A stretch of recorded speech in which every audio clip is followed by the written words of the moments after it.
Halo, perkenalkan nama saya Antonius Vandensis Fahik dengan NIM 2113010007. Saya dari Universitas Nusa Cendana, Fakultas Kelautan dan Perikanan, Prodi Budidaya Perairan. Saya akan menjawab soal UTS Bahasa Indonesia.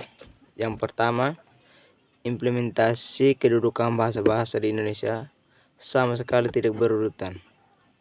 Bahasa Indonesia yang pada kedudukannya berada paling pertama justru jarang diaktualisasikan. Realitanya banyak generasi muda yang cenderung menggunakan bahasa asing dalam berkomunikasi resmi setiap kesempatannya. Misalnya, sorry, otw, toilet, insecure, feeling, dan lain-lain. Jika Anda adalah generasi muda yang menjunjung tinggi bahasa negara dan nasional kita, solusi apa yang Anda tawarkan agar kedudukan bahasa-bahasa Indonesia benar diimplementasikan? Solusi saya, kita sebagai warga Indonesia harus mengutamakan bahasa Indonesia sebagai bahasa nasional kita, dan bahasa asing kita bisa jadikan sebagai bahasa sampingan untuk berjaga-jaga bila kelak dibutuhkan.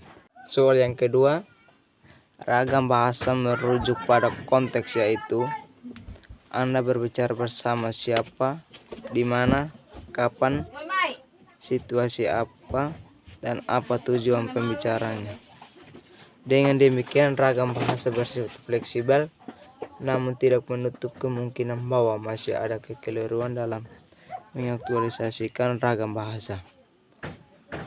Apa yang Anda lakukan jika Anda berada bersama lawan bicara yang keliru menerapkan ragam bahasa saat berkomunikasi dengan Anda?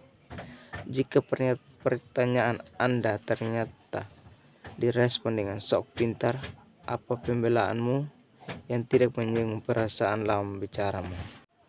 Jawaban kedua, jika demikian begitu situasinya, mungkin saya akan menjawab kembali dengan bahasa yang lebih efektif agar tidak menyinggung orang lain.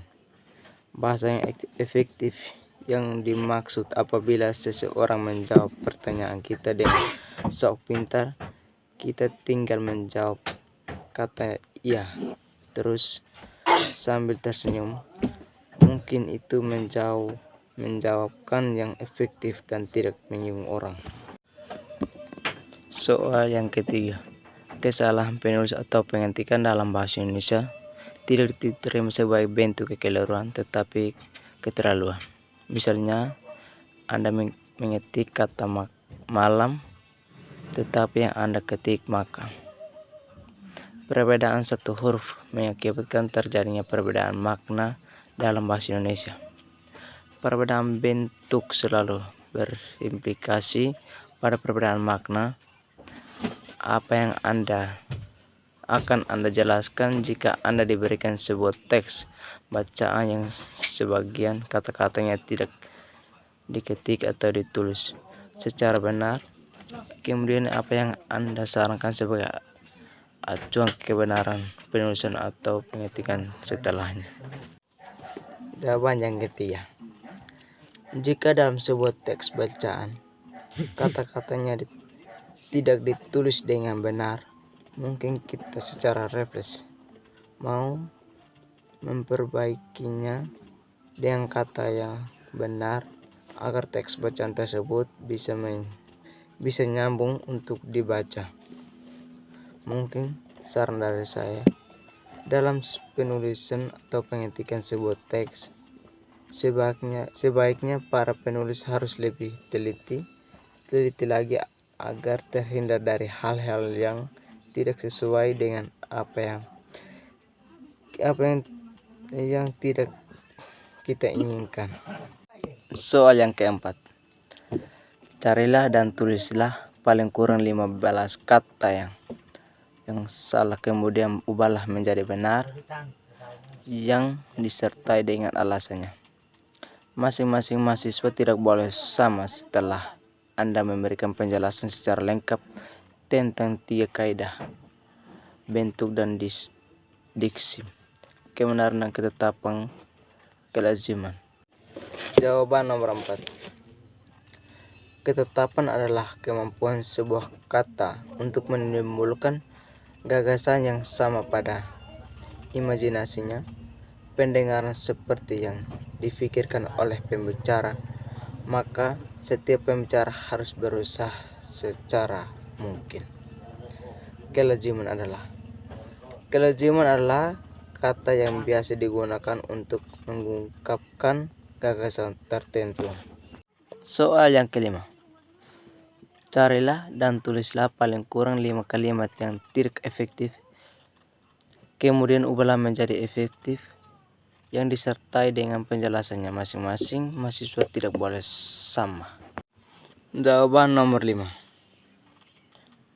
Yang pertama, kalimat tidak efektif karena tidak menaati rambu lalu lintas, maka kendaraannya itu saling bertabrakan.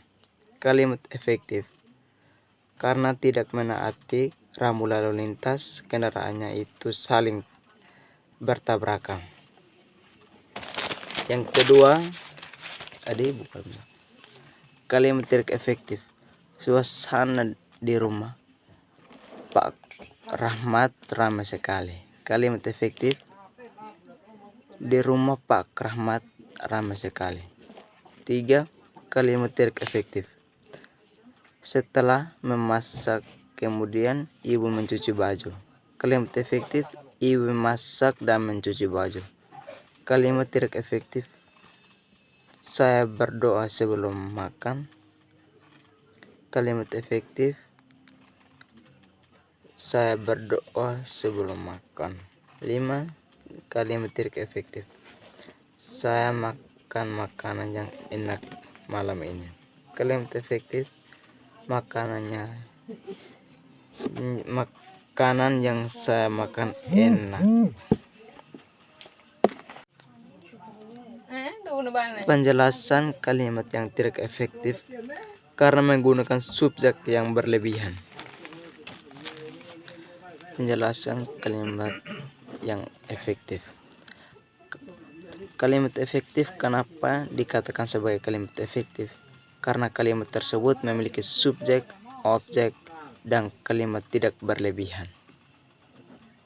Demikian jawaban dari saya. Terima kasih.